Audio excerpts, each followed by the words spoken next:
안녕하세요. 부동산에 관한 한 여러분의 베프가 되고 싶은 공인중개사 김혜주입니다. 오늘은 대리인 계약 시 체크사항 한번 정리를 해드리려고 합니다.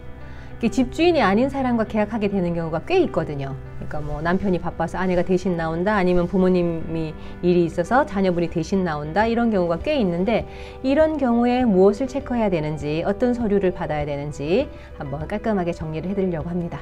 같이 한번 보세요.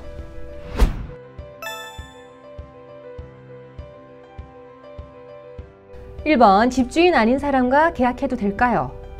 만약에 대신 계약하러 나온 사람이 집주인의 대리인으로서 분명한 자격을 갖추었다면, 그 대리인이 맞다면 그 대리인과 계약을 해도 집주인 계약과 동일한 효과가 발생합니다.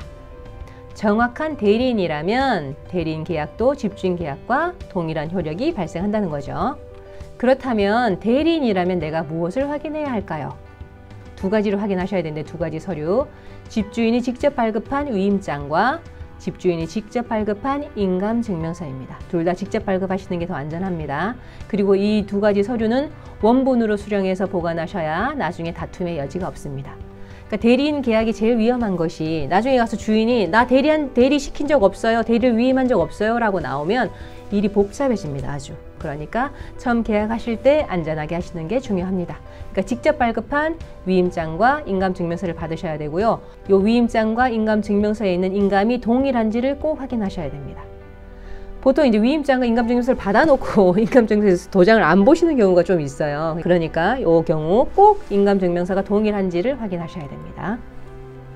근데 만약에 집주인이 해외 거주 중이라면 어떻게 해야 될까요? 위임장이 달라집니다.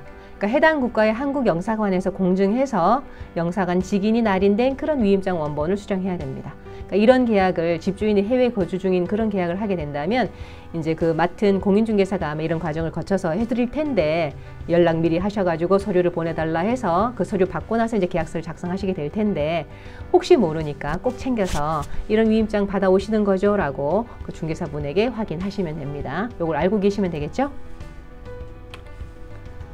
그리고 이제 대리인 계약 시 또 다른 체크사항 뭐가 있나 한번 보겠습니다. 아까 말씀드린 것처럼 이게 제일 중요해요. 위임장과 인감증명서의 인감이 동일한지를 확인하셔야 되고요. 그리고 위임장 내용을 읽어보세요. 위임장 내용을 읽어보시면 위임 범위가 있을 거니까 그걸 꼭 확인하셔야 됩니다. 계약의 체결만 위임하는 것인지 아니면 거래대금 수령까지 위임하는 것인지 확인하셔야 됩니다. 그러니까 보통의 경우는 계약 체결만 위임합니다. 그때 계약일 날 못 나오는 경우가 되기 때문에 계약 체결만 위임해서 거래대금은 이제 집주인의 계좌로 들어가는 경우가 많은데, 대부분 그런데요. 근데 집주인이 이제 외국에 있어서 뭐 우리나라에서 돈이 필요해서 또 거래대금 수령까지 위임하는 경우도 간혹 있을 수 있잖아요. 그러니까 위임 범위를, 위임장 안에서 위임 범위를 꼭 확인하셔야 됩니다. 그리고 마지막으로 중요한 것이 집주인과 직접 통화로 위임 여부를 확인하는 겁니다. 그러니까 계약서 쓰는 당일에 집주인과 직접 통화를 하시는 겁니다.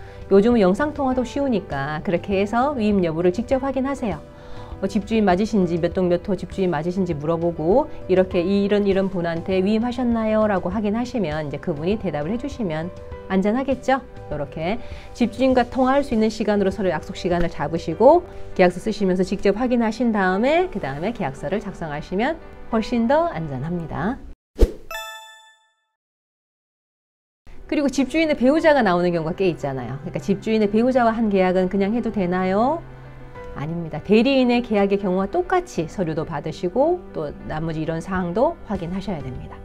요즘은 부부간이라고 하지만 이렇게 뭐 별거 하는 경우도 있고 뭐 사이가 안 좋은 경우도 있고 이렇게 꽤 있잖아요. 그래서 나중에 나 우리 뭐 안 사람한테 아니면 우리 남편한테 이런 거 위임한 적 없는데 왜 나한테 확인도 안 해보고 이런 계약을 했어요 라고 얘기하면 할 말이 없습니다. 그러니까 대리인의 경우와 똑같이 이런 서류 두 가지 다 받으시고 본인한테도 전화통화로 직접 확인하세요.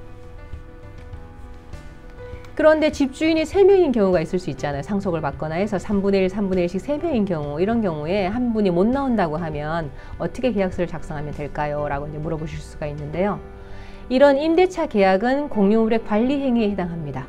공유물의 관리 행위는 지분의 과반수로도 충분합니다. 그래서 만약에 한 분이 안 나오시고 두 분만 계약을 한다고 하면 3분의 2니까 과반수가 넘어가잖아요. 그러니까 과반수의 주인과 하는 임대차 계약이라서 그 임대차 계약 자체는 유효합니다. 두 분만 계약서를 작성하셔도.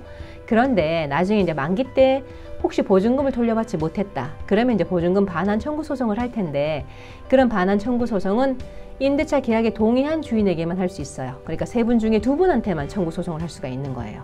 이왕이면 세 분한테 다 하는 것이 훨씬 더 안전하겠죠. 그러니까 계약서도 공유자 모두 세 분 다 들어가게 계약서를 작성하는 것이 안전합니다. 그러니까 한 분이 만약에 못 온다고 하면 그 한 분은 다른 두 분이 대리하는 걸로 해서 위임장과 인감증명서를 가져오시라고 하고, 계약서에는 공유자 3명 이름이 모두 들어가게 그렇게 계약서를 작성하는 것이 가장 안전합니다.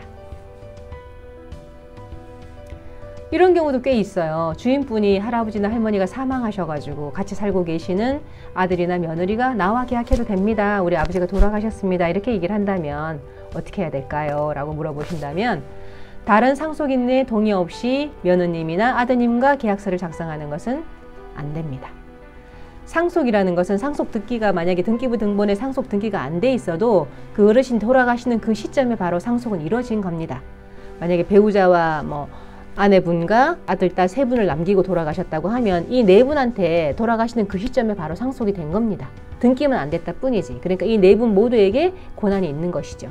그러니까 통상 상속이라는 것은 사망자의 가족 모두에게 사망하는 그 시점에 바로 이뤄진 거기 때문에 그런 집주인의 가족관계 증명서에 있는 가족 모두의 동의를 얻어야 됩니다.